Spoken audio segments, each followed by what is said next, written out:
Yeah, I grew up in Arizona. I was born in Glendale, 1923, and I spent all of my military training right here in California. Camp Holland, out to Camp Irwin. Then from there, we went to New York.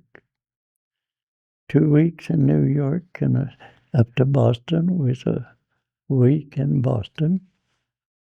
And from there, we went to, my squad went to Scotland, Glasgow. Oh, wow. We was there on mail detail. Well, we wasn't there too long, maybe a week or a little over. Then we went over into England. Then we went into France. And when we got into France, we had our first taste of war. We had, they had 4 half-tracks, 2 M16s, that's with the 4 machine guns, and 2 with the M37 cannon. And they had them zigzag, like one M16 up here, another down here, and then 15s up here. And just about sundown, there was a German plane come through, and all 4 plane guns opened up on him at the same time. And there was so many bullets going into that plane, it had him rolling. He was straight up and down. He was trying to pull up to where he could get away. And he finally went off and he moved off. I don't know how far he went, but we heard the next day there was 2 German generals on that plane. But that's, from there we just followed General Patton. Dang. We went across France, Belgium, Luxembourg, all them little countries we went through in a hurry. Then they had the Battle of the Bulge at Bastogne. I wasn't right in the battle, but we were so close. We were close enough that we got a battle star for it. And I had, in all of my travels, I had 5 major battle stars. And I see the Bronze Star Medal, I got that. They was discharging by the numbers, and by getting that Bronze Star, that boosted my numbers up to 84. And I think I was the 3rd one out of our battery. The first one out of our battery to leave for home. I could have stayed, but I had all the army I wanted. I was ready to come home. But we were in Munich, Germany, and they got what they call the English Garden. And if you ever get a chance, go look at it. That's one of the most beautiful places I believe I've ever been. It's just every kind of a tree and flower and a lot of pretty girls. But that they had that big sign, no fraternization. So if you got caught talking to a girl, you'd either lose a stripe or you'd have to pull KP for about a week. Dang.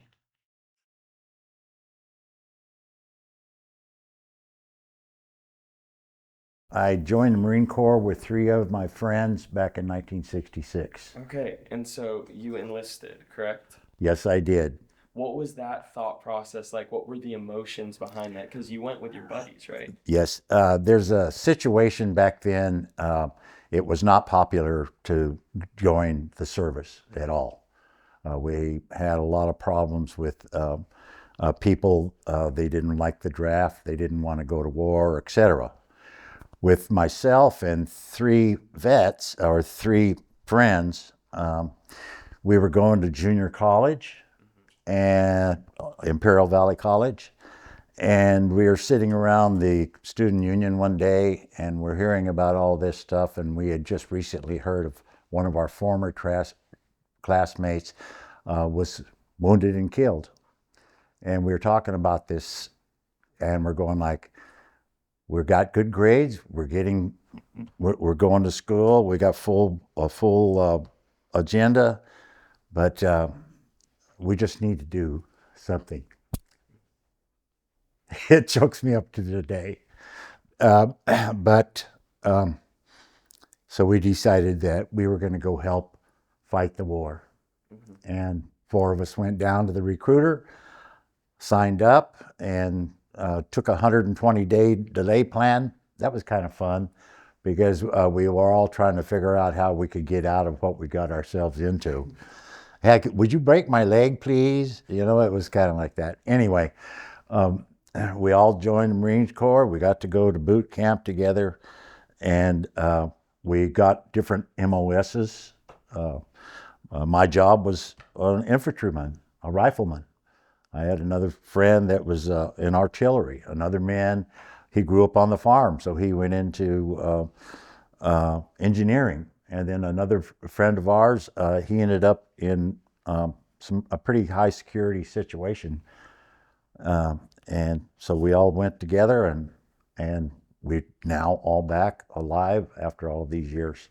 That's a blessing. And so I have a personal question for you. So my dad, he was a part of the Marine Corps for 4 years, and he described it as this brotherhood. Like the people you were with, they were your brothers, and it was this family that was so deeply knit together. And so I wanted to go into, what was that like for you? The daily life. What did you do with these guys? What did that look like? You know, I could talk about my combat. I always say, if you've ever seen the movie The Perfect Storm, it was a perfect storm in Vietnam that year. We lost 16,000 men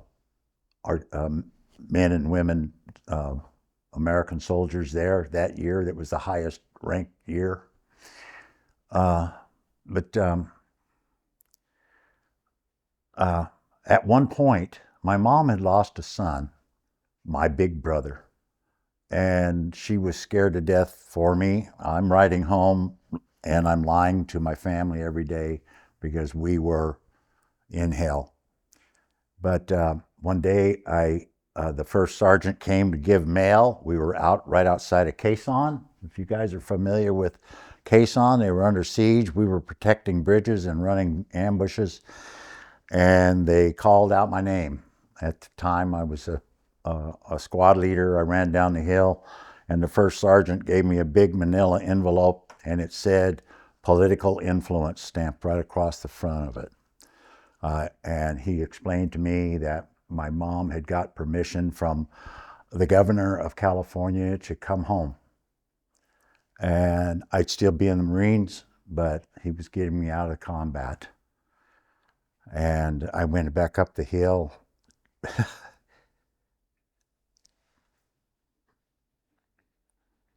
Spoke with my buddies and told them what was going on, and went back down and told the first sergeant, I'm not going anywhere. I'm staying here with my brothers. And it was the hardest letter I ever wrote home to my mom and dad. Praise the Lord. My mom and my grandmother kept all my letters. I have all of those hidden away in a shoebox. That's the best place to have it, in a shoebox, right? But I get to go over that. But I was not going to leave my brothers. I'd just given them all a mohawk. One guy wanted a mohawk. They all wanted mohawks. Okay, you guys, let's do it. But they were my brothers, and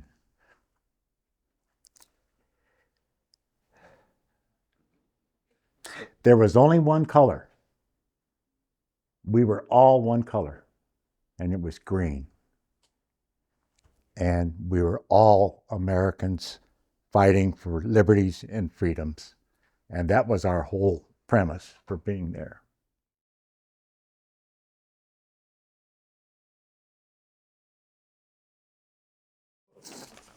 First time we were out on a ambush patrol, me and I think there were 6 or 7 other guys, and we had set up for the night overlooking a trail about 25 yards away, and we're supposed to, one guy is supposed to stay awake and, keep watch while the rest of us, slept. So, you're on for an hour, and then you get the next guy, and then you go to sleep, and, hopefully somebody can stay awake for an hour, but, occasionally they don't. This time he didn't. And I'm sleeping.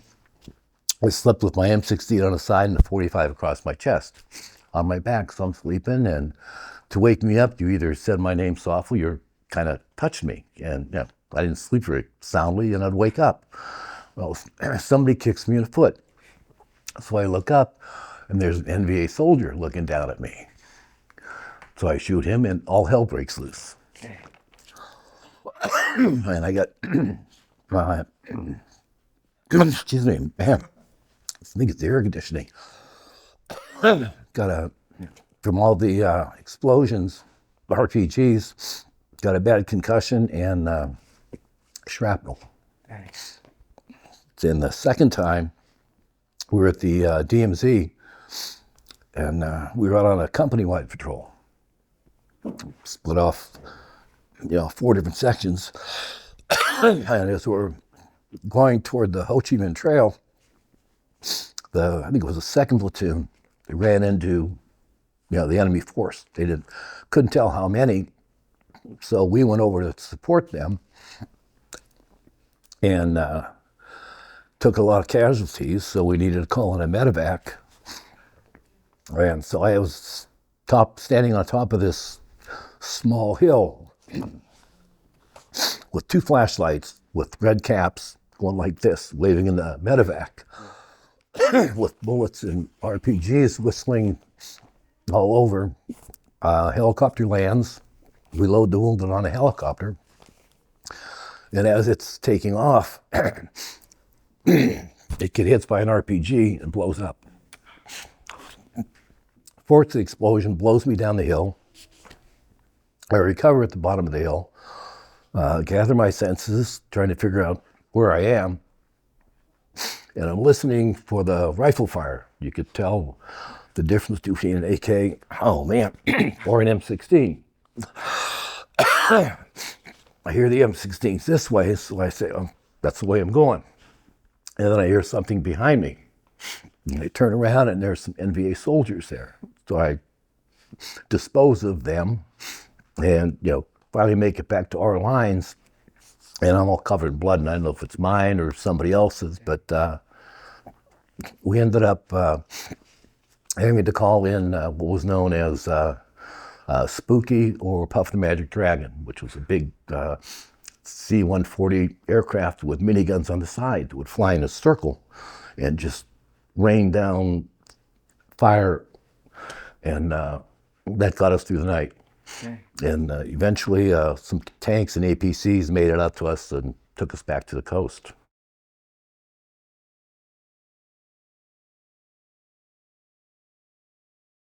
Well, the Air Force, I'll say this, is the Air Force even today is the higher road.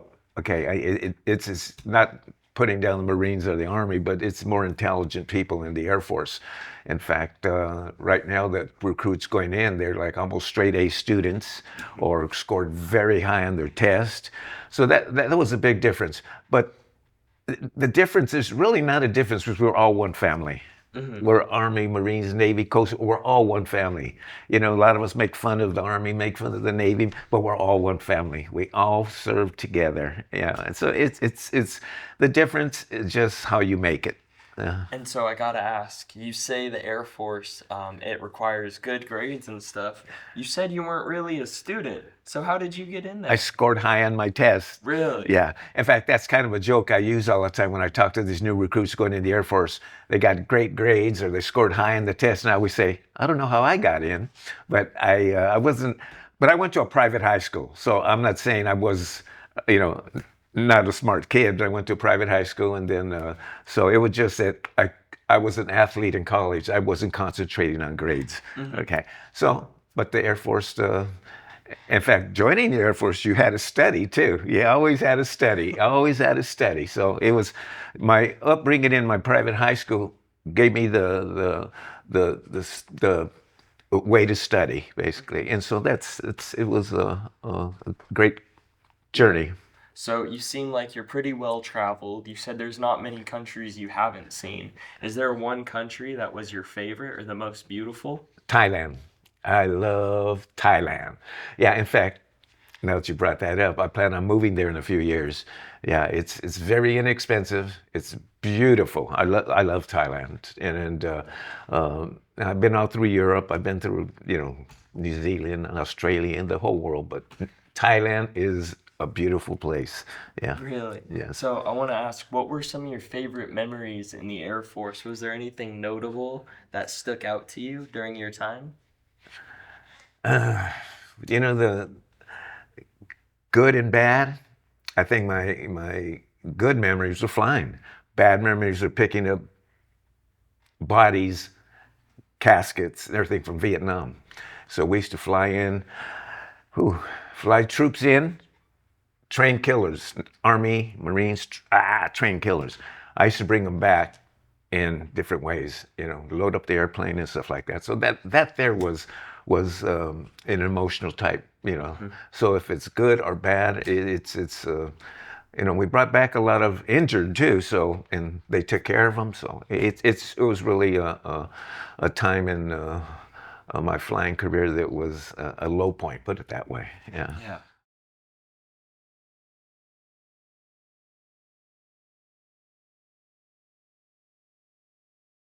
First of all, I want to talk about the day we actually arrived home on September 12th, 1973.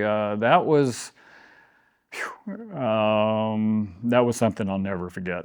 I remember, I clearly remember when we left in 9 months prior, and I told my wife, I said, okay, stand right here on the pier because I'm going to be standing right there on the flight deck when we get home.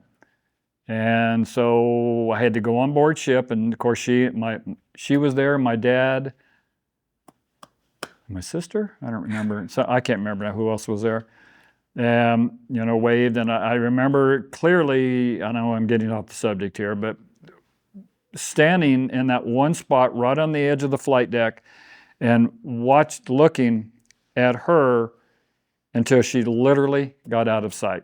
And that's including going under both bridges, the Bay Bridge and the Golden Gate. And then when we came home, I stood in that one spot, and there she was, right where I told her to stand. And when the gangplanks were finally secured and the ship, they said, okay, you leave. I remember once I got down on the pier, I literally ran to her. Oh, And I can still remember her running to me, that's pretty sweet. Yep. People do write letters back in the day and stuff during wars. Did you do that with your wife? All the time, Yeah. almost every day. Oh, that's so sweet, man. We all need somebody to love. That's pretty cool. And my parents too, of course. What was it like kind of coming back to your family? What was like life? Well, in some ways, it was almost like nothing ever changed because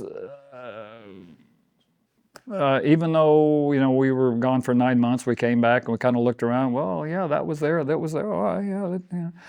But being gone from family and friends, and then coming back and seeing everybody, it's just an awesome experience. That's about the best way I can describe it. And I remember my mother crying when she saw me.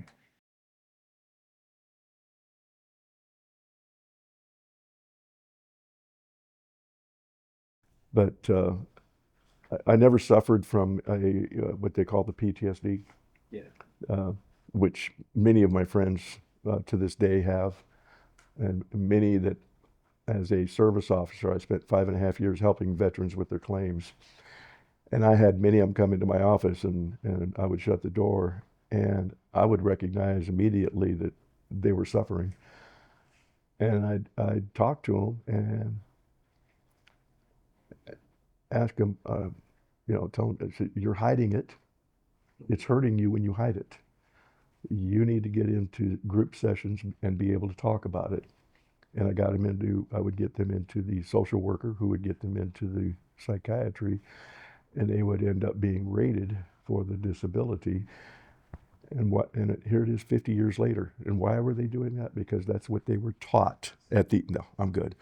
That's what they were taught to do, is hide it, because we were not welcomed home as a group. Many of them had eggs thrown at them. They were called baby killers. They would have to change their clothes in the airport and get into civvies before they could go home, because for years and years they could not talk about it. I went to a meeting one time here in Bakersfield. There was about 20 veterans, and I was talking to them about claims and everything. And about halfway through our meeting, one of them said, "Larry, there's 10 of us here that went to high school together. None of us knew that the other had been to Vietnam until 10 years after the war." And that's friends, among friends. They were not allowed to talk about it. They had to hide it. We weren't welcomed home until after the Gulf War.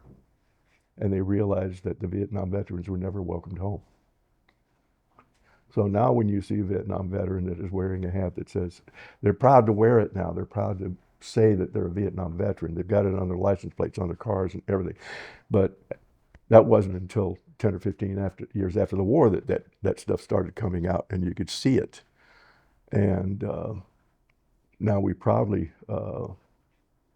that we served our country. We're not proud that we were not allowed to do the job that we should have done. Because those that were in battle over there, they had to get permission to fire back.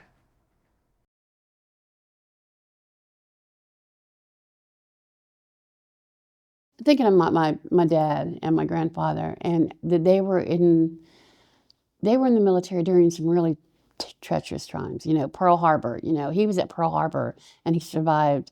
The only thing that happened with him when he survived, he just had his hand was paralyzed. You know, my dad survived Vietnam, and that was a very treacherous time. And I always looked to them saying, okay, they did it. They survived. I can do this. Mm-hmm. You know, I'm their daughter and their granddaughter, so I can do this. I know I can do this. So then what's the encouragement? Because a lot of the population, they aren't from military families like you are. I think you're in a very special place because of that. So for the people who are not involved in military families, how can you encourage them still? The one thing that a lot of people don't understand, when you are in the military, and say you go in straight from high school, you don't go to college, the military will pay for you to go to college. They will pay for you to get your degree.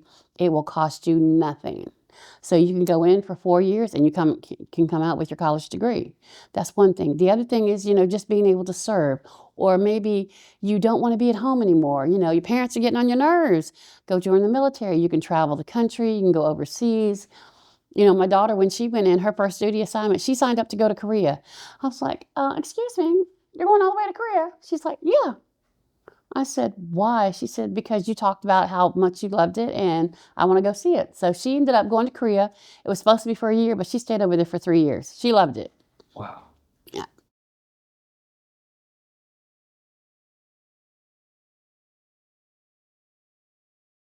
On November the 27th, 1950, they hit us at 10:30 at night, which was when the moon came out.